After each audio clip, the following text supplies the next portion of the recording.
అధ్యక్షులు దుర్గారావు గారు, వేదికపై ఉన్నటువంటి మిత్రులు, సోదరులారా, కామ్రేడ్స్ అందరికీ నమస్కారం. నేను ఇక్కడ 70లో ఎస్ఆర్ఆర్ కాలేజీలో డిగ్రీ చదువుకున్నాను. తాడేపల్లి ఆనాడు ఉమ్మడి గుంటూరు జిల్లాలో పారిశ్రామిక కేంద్రం అంటే తాడేపల్లె. అది సిమెంట్ ఫ్యాక్టరీ కానీ, ఐడి ఫ్యాక్టరీ కానీ, సాల్వెంట్సీ కానీ ఇట్లా ఫ్యాక్టరీస్ ఉండేవి. దాంట్లో అమరారెడ్డి గారు ముఖ్యమైనటువంటి నాయకులు. అమరారెడ్డి గారు హత్య చేయబడి చనిపోయినటువంటి రోజు కూడా నేను కృష్ణానదిలో వారి ఆఖరి కడచూపు చూడడం అనేటువంటిది జరిగింది. కమ్మడి మోటూరు హనుమంతరావు గారు వారి చితాభస్మాన్ని తీసుకోవడం అనేటువంటి జరిగింది. ఆ విధంగా ఈ తాడేపల్లిలో ఎర్ర జెండా ఎగరడానికి అశేషమైన త్యాగాలు ఉన్నాయని ఈ సందర్భంగా గుర్తు చేస్తున్నాను. అలాగే ముత్యాలు కానీ, మాల్కొండారెడ్డి గారు కానీ అమరవీరులు చేసినటువంటి త్యాగాల ఫలితమే ఈ ప్రాంతంలో ఎర్ర జెండా ఆనాటి నుంచి కూడా రెపరెపలాడుతూ ఉంది. తాత్కాలికంగా ఒడిదుడుకులు వచ్చిన కులాలు, మతాలు, ప్రాంతాల యొక్క ప్రాబల్యాలు పెరిగినా అవేవి ఎర్ర జెండాకి తాత్కాలికమైన తప్ప ఎర్ర జెండాకి అడ్డురావని మాత్రం నేను సవాల్ చేసి చెప్పగలను. అందువల్ల ఎర్ర జెండా నిలబడుతుంది, ముందుకెళ్తుంది. భవిష్యత్తు అనేటువంటిది మనదే అనేటువంటిది ఈ సందర్భంగా మనవి చేస్తూ, ఈరోజు ఆనాటి నుంచి ఈనాటికి 50 ఏళ్లలో ఈ ప్రాంతం కానీ, అట్లాగే దేశంలో కానీ, అలాగే ముఖ్యంగా మన రాష్ట్రంలో వచ్చినటువంటి మార్పులన్నింటినీ కానీ చూసినట్లయితే సామాన్య ప్రజలు ఎక్కడున్నారు అనేటువంటిది మనం ఆలోచించాలి. సైన్స్ విపరీతంగా పెరిగింది, శాస్త్ర సాంకేతిక విజ్ఞానాలు పెరిగాయి. ఒకే రోజు 103 రాకెట్లు ఆకాశానికి ఎగరేయగలిగినటువంటి శక్తి, సాంకేతిక నైపుణ్యం, సైన్స్ అభివృద్ధి అయింది. కానీ సామాన్య మానవుడి పరిస్థితి ఎక్కడ ఉన్నది అనేది మనం ఆలోచించాలి. అసమానతలు అనేటువంటిది తీవ్రంగా పెరుగుతున్నాయి. కార్మిక వర్గం మీద దోపిడీ అనేటువంటి తీవ్రంగా పెరుగుతున్నది. నిన్నగాక మొన్ననే దేశంలో లేబర్ కోడ్స్ అనేదాన్ని ప్రకటించి, ఈ ప్రభుత్వం ప్రకటించిన జాతీయ కనీస వేతనం ఎంతంటే 178 రూపాయలు. 178 రూపాయలు కనీస వేతనం ఉండాలని ప్రకటించారు. ఎక్కడన్నా ఉందా అంత తక్కువ? అంటే జీతం ఉన్నదనే పేరుకి. అట్లాగే 6 మాసాల్లో జీతాలు పెరగల. అక్టోబర్ 31వ తేదీన డిఏ ప్రకటించిన రాష్ట్ర ప్రభుత్వం. ఎన్ని పాయింట్లు పెరిగాయి తెలుసండి? 0. 1 పాయింట్ కూడా పెరగల. కానీ ధరలు పెరగలేదా? అందువల్ల సామాన్యులకి, కష్టపడే వాళ్ళకి, శ్రమజీవులని దోచుకొని కార్పొరేట్లు బ్రతకడం కోసం, వాళ్ళ లాభాలు పెంచుకోవడం కోసం ఈరోజు ఈ లేబర్ కోడ్స్ అనేటువంటి తీసుకొచ్చారు. రాబోయే కాలంలో కార్మికులు మరింత ఇక్కట్లు పెట్టాలనుకుంటున్నారు. అది వాళ్ళ తరం కాదు. ఏ చట్టాలు లేని కాలంలోనే కార్మిక వర్గం పోట్లాడి చట్టాలు తెచ్చుకున్నది. ఈరోజు వాటిని నాశనం చేస్తారంటే, వాడిని అణిచేస్తారంటే అణగదు. దానికి ప్రతిఘటన అనేటువంటిది తప్పకుండా, తిరుగుబాటు అనేటువంటిది అనివార్యంగా పెరుగుతుంది. దాన్ని ఎవడూ ఆపలేరు.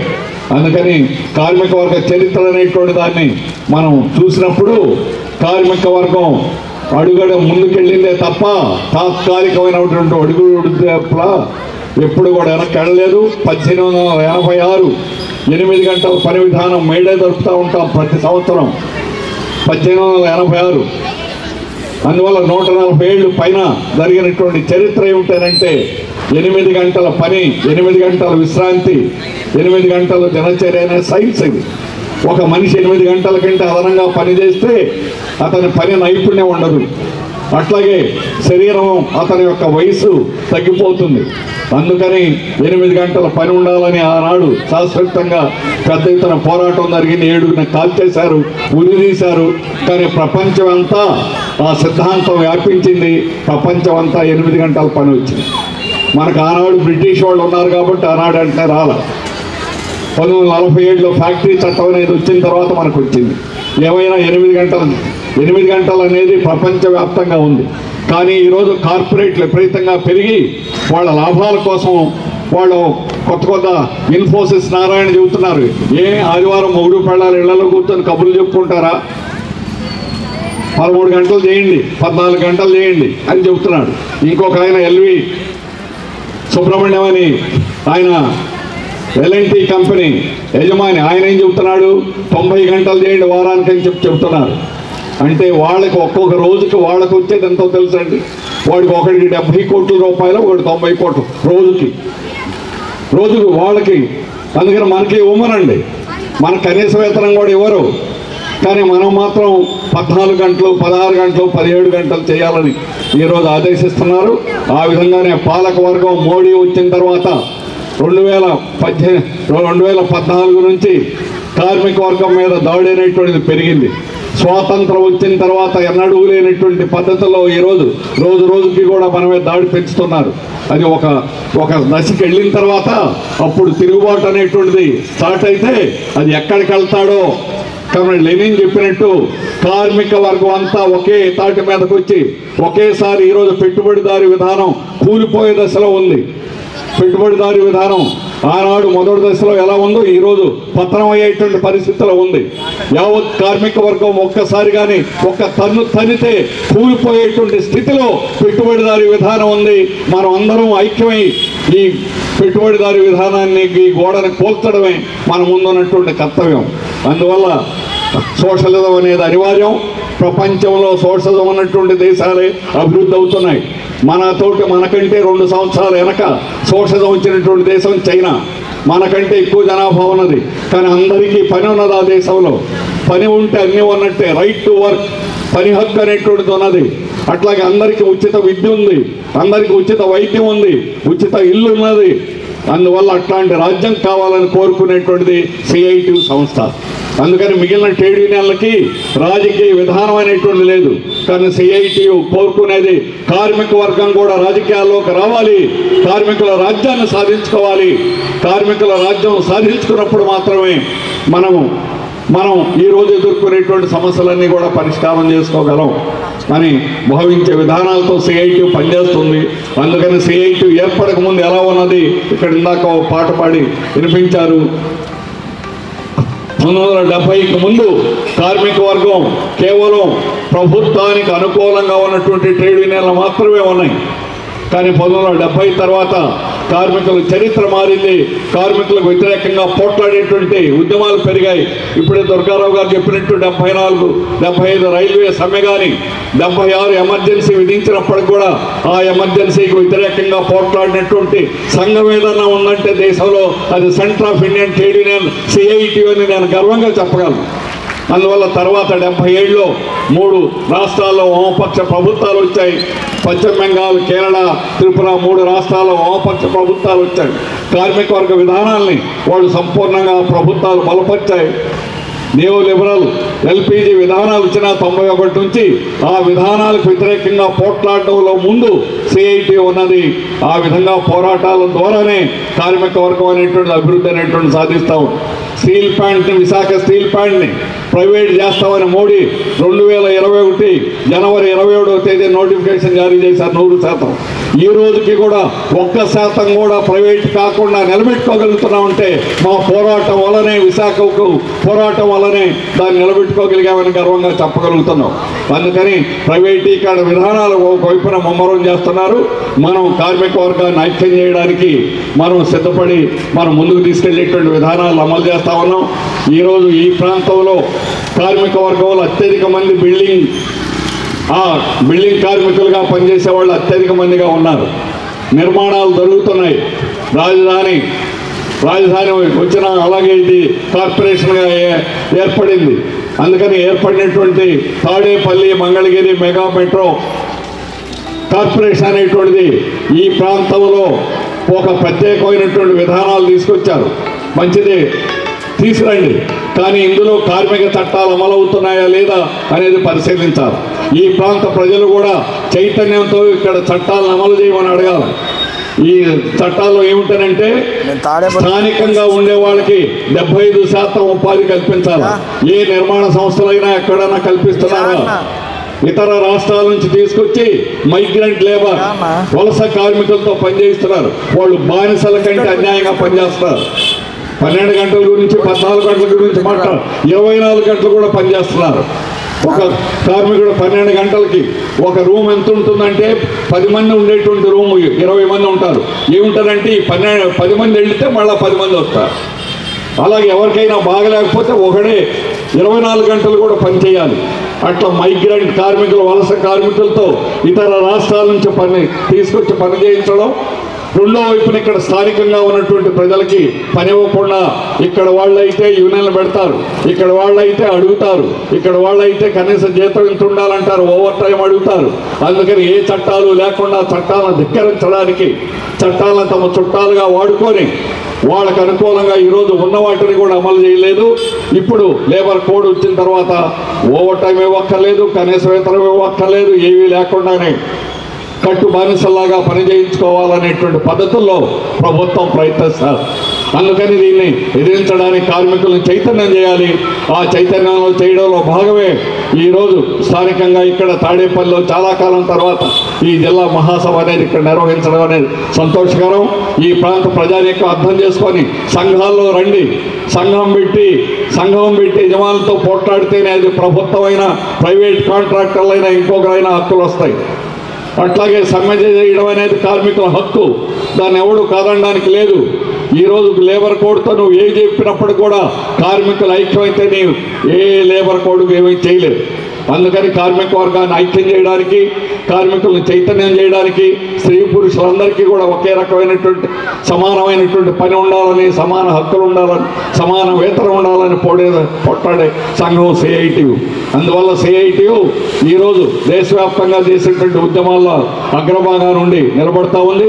రేపు డిసెంబర్ 31వ తేదీ నుంచి జనవరి 4వ తేదీ వరకు 5 రోజులు విశాఖపట్నంలో అఖిల భారత మహాసభలు జరగబోతున్నాయి.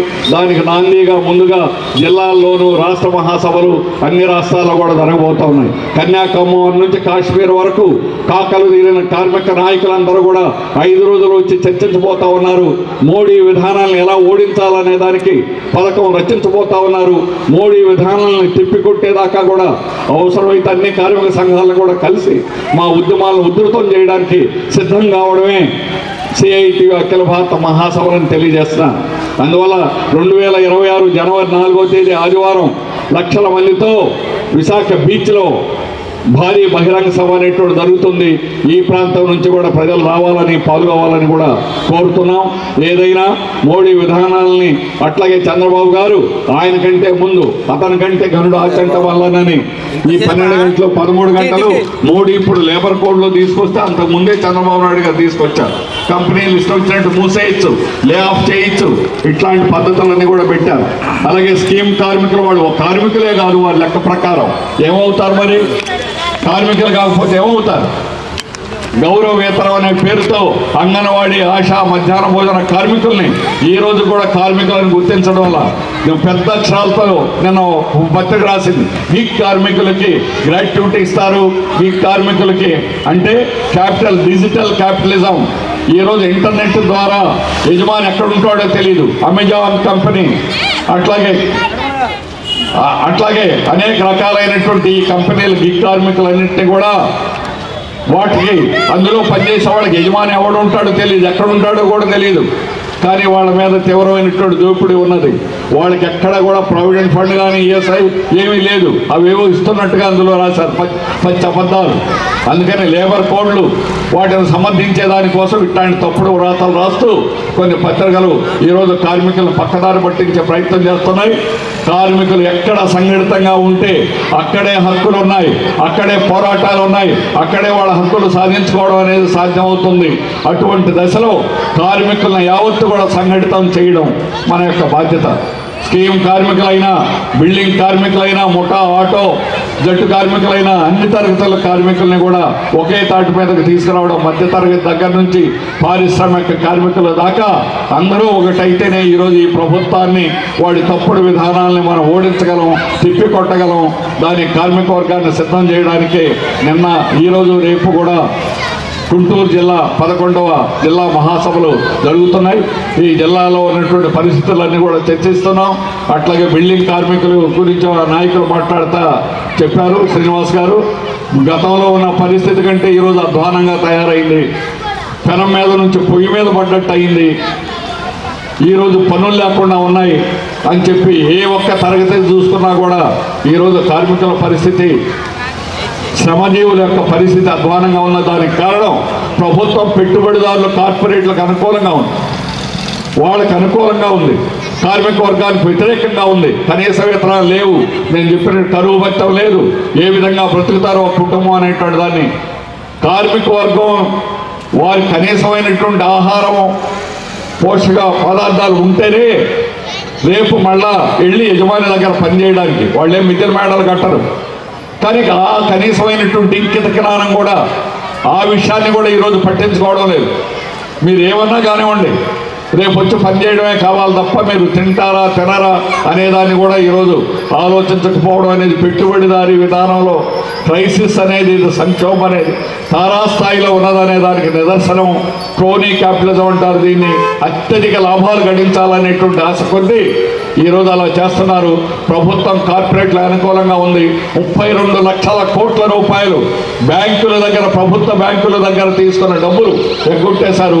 గతంలో కార్పొరేట్లు చెల్లించే పన్నుల్ని తగ్గించారు. కార్పొరేట్లకు ఊడియం చేసేటువంటి పనులు అదాని అంబానీల కోసమే ఈరోజు కేంద్ర రాష్ట్ర ప్రభుత్వాలు పనిచేస్తున్నాయి. అందుకని ఈ విధానాలు ఖచ్చితంగా కార్మికులు ప్రజలందరూ కూడా ఐక్యం అవుతారు. ఐక్యం చేసేటువంటి మొనగాడు ఎవరంటే సిఐటియు ముందుండి యావత్ ప్రజానీకాన్ని ఒక తాటి మీదకి తీసుకురావడానికి మీరు మీ ప్రాంతాల్లో అన్ని చోట్ల కూడా కృషి చేయాలని కోరుతూ నాకు ఈ అవకాశం ఇచ్చిన మీ అందరికీ కూడా హృదయపూర్వకమైన ధన్యవాదాలు తెలియజేస్తూ చట్టం ముగిస్తాను.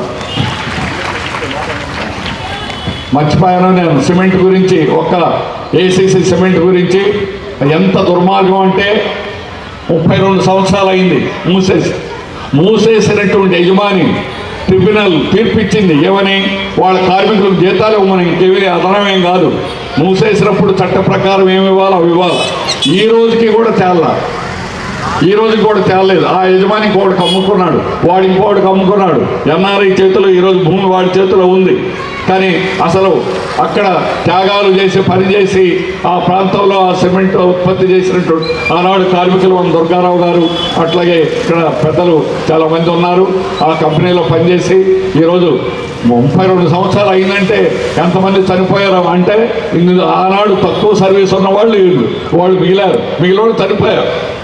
అందుకని చనిపోయినా కూడా ఈ రోజుకి కూడా ఈ ప్రభుత్వ విధానాలు ఎలా ఉన్నాయనే దానికి అద్దం పట్టేటువంటి అంశం ఈ తాడేపల్లి సిమెంట్, ఏసీసీ సిమెంట్లో వాళ్ళు జరిగినటువంటి అన్యాయం ఇప్పటికీ పోట్లాడుతున్నారు. వారికి నిజంగా సాల్యూట్ చేస్తున్నారు. అట్లాంటి వాళ్ళు వదిలిపెట్టకుండా యజమాని వాడు చేసిన తప్పుల్ని ఎండగట్టి ఈరోజు కూడా వాడిని బోన్లో నుంచో పెట్టేటువంటి పని చేస్తారు. ఎన్ఆర్ఐ వాడు ఇప్పుడు వాడు డబ్బులు కట్టాలి, వాడు నాటకాలు ఆడుతున్నారు. అందుకని అవి తేలే వరకు కూడా సిఐటి సంపూర్ణంగా వారితో సహకరిస్తుంది. వారితో లాయర్ తోటి కూడా నేను కూడా స్వయంగా మాట్లాడి దాన్ని కూడా కృషి చేస్తున్నామని చెప్పేసి తెలియజేస్తూ అవకాశం ఇచ్చిన ధన్యవాదాలు తెలియజేస్తూ ముగిస్తున్నాను.